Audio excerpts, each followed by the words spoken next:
ng pan kay kita ng Kanghon ranivang ta lotisi ng cholang ver.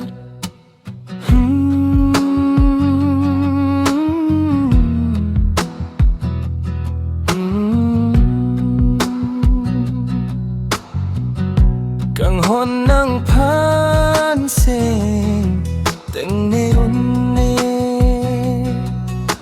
so pirbi along sitame ng rajesi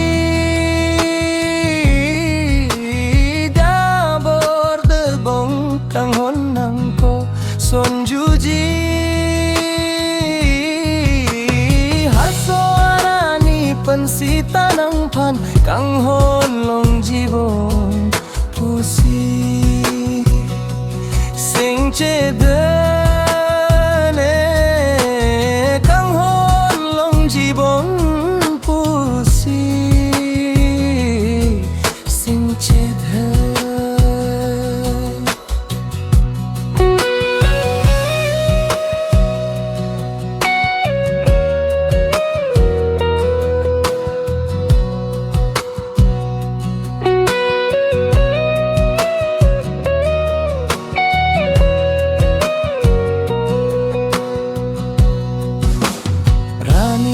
Por kachonghong nenon mantu sibong kang nelong jibong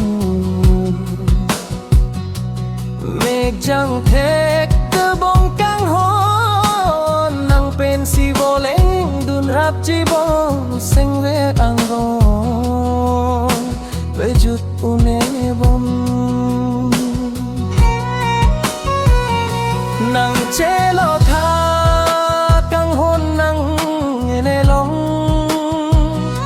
do thek thek Kanghon nang phansi nang chonghon nelong a Kanghon ke bivet Kanghon long ji nang long sing chek he Kanghon